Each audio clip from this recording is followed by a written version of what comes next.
राम मंदिर चांदा प्रसंग को नहीं खोर्धा जिला कांग्रेसर सांबादिक सम्मिलनी आस्था नाम राजनीति भेटी नाम लुट अभियोग सर्वोच्च न्यायालय तत्वावधान में स्वाधीन तदंत दाबी भगवान श्रीराम मंदिर निर्माण उद्देश्य देशव्यापी भाव संग्रह करा चांदा और भेटीर परिचालना को नहीं देश में उठिथिबा विवाद मध्य खोर्धा जिला कांग्रेस कमिटी पक्षरु सोमवार एक सांबादिक सम्मिलनी आयोजन करा जाय केंद्र सरकार बीजेपी और आरएसएस को कड़ा समालोचना करा जायछि।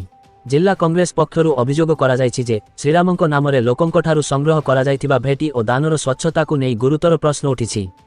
यह केवल एक आर्थिक अनियमिततार प्रसंग नुहे बरं कोटी कोटी श्रद्धालुंको आस्था और विश्वास सह जड़ित एक संवेदनशील विषय बोली कांग्रेस मत प्रकाश करिछि।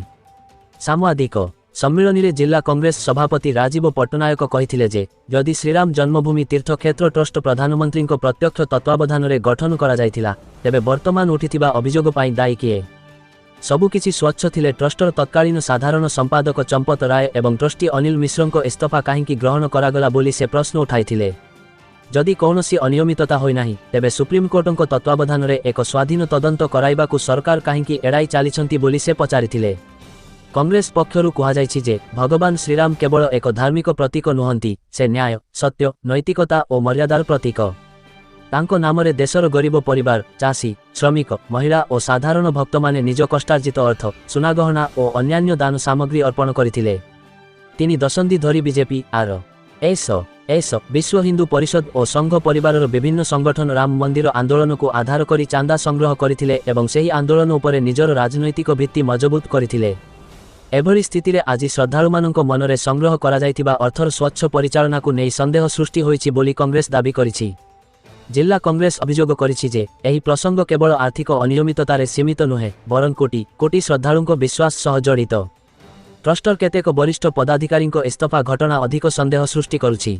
संपूर्ण घटनारे प्रधानमंत्री नीरवता मध्य अनेक प्रश्न सृष्टि करुछि बोली दल पक्षरु कुहाजाइछि। साम्बादिक सम्मिलनी रे कांग्रेस प्रश्न करिछि जे ट्रस्ट सह जड़ित वरिष्ठ व्यक्तिमानक नाम सामना को आसिथिबा सत्वे काहेकि कार्यानुष्ठान केवल कनिष्ठ कर्मचारी मध्य सीमित रहिछि। डबल इंजिन सरकार कौन दोषी मानू अंकु सुरक्षा देउछंती बोली दल प्रश्न करने सहित सत्य पदा को आसिबा पाई सुप्रीमकोर्ट तत्वावधान में एक निरपेक्ष तदंत अनिवार्य बोली दाबी करिछि। कांग्रेस नेता माने कहिछंती जे धर्म और लोकंक आस्था को राजनैतिक स्वार्थ पाई व्यवहार करा गणतंत्र और सामाजिक मूल्यबोध पाई क्षतिकारक। तेणु एही घटनार संपूर्ण सत्य सामना को आसिबा सह दोषींक विरोध में कार्यानुष्ठान हेबा आवश्यक बोली सेमाने मत प्रकाश करिछंती। एही सांबादिक सम्मिलनी रे जिला कांग्रेस कमिटीर उपसभापति जयंत दास जिला संपादक सौम्यरंजन पट्टनायक खोर्धा ब्लॉक सभापति तापस मिश्र नगर सभापति रणजित महापात्र वरिष्ठ नेत्री स्वागतिका पट्टनायक शिशिर परिड़ा अशोक मंगराज एवं जिला युव कांग्रेस सभापति सौम्यरंजन बराड़ों समेत अन्यान्य कांग्रेस कर्मकर्ता उपस्थित थिले। खोर्धारु सैयद अनसर अली रिपोर्ट सठिक खबर। मुख्य उद्देश्य होछि जे अयोध्यार राम मंदिर रे जो कोटी कोटी टंकार जो जनसाधारण चांदा एवं जो मैंने सब दान करते कोटी कोटी टंका ताकू आज बीजेपी सरकार बीजेपी जो मैंने से मंदिर थे दायित्व थे से आज हड़प कर तेणु अखिल भारतीय कांग्रेस कमिटी तरफ प्रदेश कांग्रेस कमिटी आह्वान क्रमे आज खोर्धा जिला कांग्रेस कमिटी तरफ ये सांबादिक सम्मेलन आयोजन कर उपस्थित अच्छा महापात्र और अन्य जड़े वरिष्ठ नेता जयंत दास महोदय एवं सारा देश एभली चांचल्यकर घटना घटी जो घटना भारत वर्षर कोटी कोटी जनता मन में कष्ट दे भावावेग सहित जो भाव में खेल खेला से विषयटी हूँ अयोध्यार राम मंदिर जो भाव में जो श्रद्धालु माने लक्ष लक्ष श्रद्धालु कोटी कोटी टंका जो सेठारे दान करते तार चोरी विषय को नहीं अखिल भारतीय कांग्रेस कमिटी तरफ सारा देशव्यापी प्रेस कॉन्फ्रेंस होता नेता विपक्ष आम समस्त प्रिय नेता श्री राहुल गांधी এই বিষয়କୁ ବହୁତ ଗୁରୁତ୍ୱପୂର୍ଣ୍ଣ ସହ ନେବା ସହ ସାରା ଦେଶରେ ଏହା ବିରୁଦ୍ଧରେ କଂଗ୍ରେସ ଦଳ ତରଫରୁ ପ୍ରେସ୍ କନଫରେନ୍ସକୁ ଆରମ୍ଭ କରି ବିଭିନ୍ନ ସମୟରେ ସ୍ୱର ଉଠାଯାଇଛି।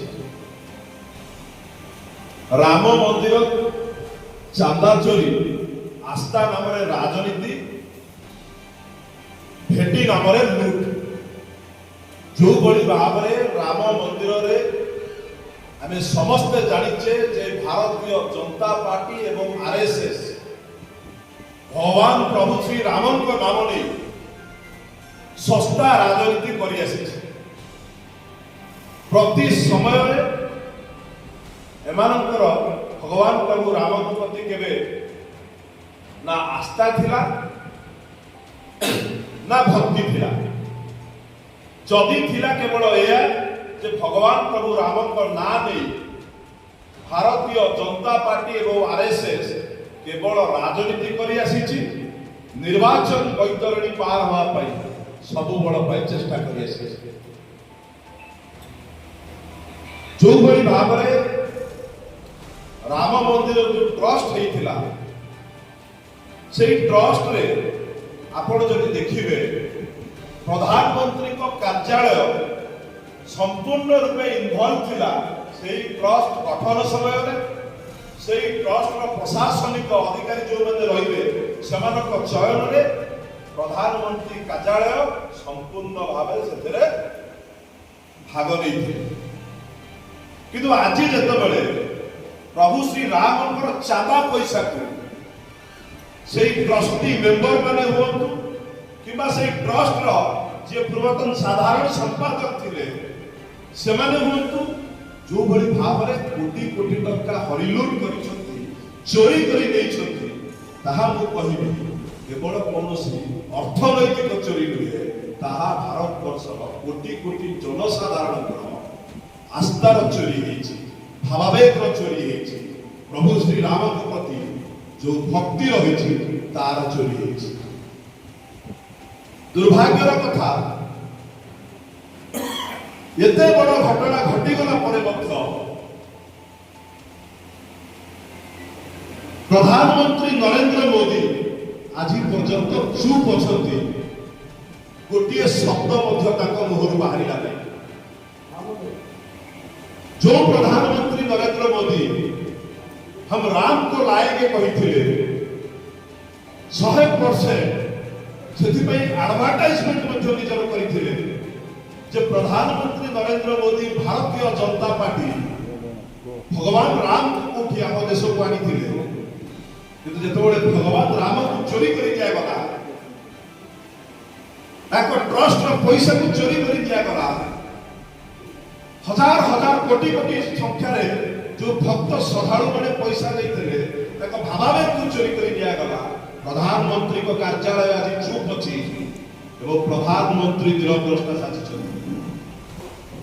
जदि आप देखिए चंपत राय और अनिल मिश्र, चंपत राय ट्रस्ट पूर्वतन साधारण संपादक, अनिल मिश्र होती ट्रस्टी मेंबर। जदि से कौन चोरी है ना तो इस्तफा कौन ग्रहण करागला यह दर्शाऊँ जे दाल में कुछ काला नहीं, पूरे के पूरे दाल ही काली है। माने सेठी संपृक्त थिबा ट्रस्ट प्रतिटी ट्रस्टी मेंबर एवं जो माने समाने दायित्व रे थिले समाने समस्त एथि पई दायी यही चोरी करिबार। ए दुई जनक इस्तफा नहीं जाई यदि आपण माने भाबुछंती देशव्यापी देशर लोक माने चुप बसी जिवे तले या आपण संपूर्ण रूपे भूल अछि। कांग्रेस दल तरफ आमे किछि दाबी रखिछु जे प्रधानमंत्री नरेंद्र मोदी को कार्यालय जेहेतु से ट्रस्ट गठन कला बेले ट्रस्ट जो प्रशासनिक अधिकारी सब थे से चयन कला बेले जेहेतु प्रधानमंत्री को कार्यालय संपूर्ण रूपे से इनवॉल्व थे प्रधानमंत्री नरेंद्र मोदी आ तुरंत विवृत्ति रखु जे कौन पाई भारत वर्षर कोटि कोटि जनतांकर जे प्रभु श्री राम मंदिर जो चांदा पैसा को माने चोरी करी देले एथि पाई को माने दायी। द्वितीय दाबी होछि जे चंपत राय अनिल मिश्र एवं एमिति अनेक ट्रस्टी मेंबर आरएसएस रो मेंबर जो माने एई चोरी रे संपृक्ति अछंती तुरंत तांको नारे एफआईआर रजिस्ट्रेशन करा जाऊ एवं सेमानकु गिरफ्त करा जाऊ। तृतीय कथाटी होछि कांग्रेस दल दाबी रखुछि जे से ट्रस्ट को तुरंत रद्द करा जाऊ नचे एक कोटि कोटि टंकार संपत्ति जमीबाड़ी जो ट्रस्ट नारे अछि अलंकार जो ट्रस्ट नारे अछि आरएसएस रो प्रोत्साहन रे भारतीय जनता पार्टी रो प्रोत्साहन रे प्रभु श्री राम कर सब चोरी हे जीवो तेणु तुरंत ए ट्रस्ट को रद्द करा जाऊ। चतुर्थ कथाटी होछि एमाने गोटे एसआईटी करिछन जहा को जांच करिबा पाई दायित्व दिया जायछि ताको नारे केलेंकारी अछि दुर्नीति अछि अर्थात भारतीय जनता पार्टी कहूछि जे क्षीर जगिबा पाई हमें बिलेई की छाड़ीचु चोरी जगिबा पाई चोर हाथ रे मंदिर रो चाबी दे छाड़ीचु। कांग्रेस पार्टी यह कश्मीर काले बर्दाश्त करिबो नाही। हमें चाहूछु जे सुप्रीम कोर्ट रो तत्वावधान रे एक जांच कमिटी गठन करा जाऊ जो जांच कमिटी आज पर्यंत प्रभु श्री राम को मंदिर रे हेतिबा खर्चर ऑडिट करबा सह जो कोटि कोटि टंका श्रद्धालु माने एठारे डोनेट करथिले भक्त माने किछि अलंकार दान करथिले तार मध्य संपूर्ण ऑडिट होबार आवश्यकता अछि। आमे चाहूछु सुप्रीम कोर्ट रो तत्वावधान रे जांच प्रक्रिया आरंभ हो। पंचम कथा होछि आपण मानक माध्यम रे हमें कहि रखिबा पाई चाहू हम नेता श्री राहुल गांधी हम नेता श्री भक्त चरण दास को कहवा कथा जे प्रभु श्री राम कौन से राजनीतिर माध्यम न हो आवश्यक। कांग्रेस दल प्रभु श्री रामचंद्र को नहीं कौन से राजनीति करबा पाई चाहे नहीं किंतु कांग्रेस दल चुप रहिबो नहीं जे जो माने भगवान श्री राम को नाम नहीं भारत वर्षर कोटि कोटि जनसाधारण भावावेग को नहीं खेल खेली निर्वाचन बैतरणी पार होती आज समय आसी जे सेई भक्त मानकर सेई सादा जनसाधारण मानकर आस्था को सम्मान दे तुरंत प्रधानमंत्री विवृत्ति दबा सह खाली तल तलिया कर्मचारी को एक्शन नेले चलिबो नहीं। आपण को देखिबार अछि जे को भारतीय जनता पार्टी आरएसएस रो कार्यकर्ता से ट्रस्ट रे लिप्त अछंती चोरी रे लिप्त अछंती अयोध्या टू आरंभ करी पार्लियामेंट पर्यंत दिल्ली पर्यंत को नेता माने एई चांदा चोरी रे निजको शामिल करिसंती निजे भाग लेइसंती तुरंत आर खुलासा निजे प्रधानमंत्री नरेंद्र मोदी परिवार आवश्यकता अछि। एथि पई कहूछि काहे कि ना प्रधानमंत्री नरेंद्र मोदी 22 जनवरी 2024 मसीहा रे हम भगवान श्री राम को लाए नारा दे जो बड़ी भाव में 113 कोटी टंका खर्च करी 8000 रु अधिक अतिथि की डाकी निजर सस्ता एडवर्टाइजमेंट करथिले। आज समय आसी जदि आपण तार क्रेडिट नहीं जे भगवान राम को आपण आनिथिले बेली आज मध्य आपण दायित्व नवा दरकार जे से चोरी रे आपण सरकार और आपण लोक शामिल अछंती बोली आपण को मुह खोलिबार आवश्यकता रही। एतिकी कहला सह खोर्धा जिला कांग्रेस कमिटी तरफ आम कही रखा चाहूँ जे धर्म ना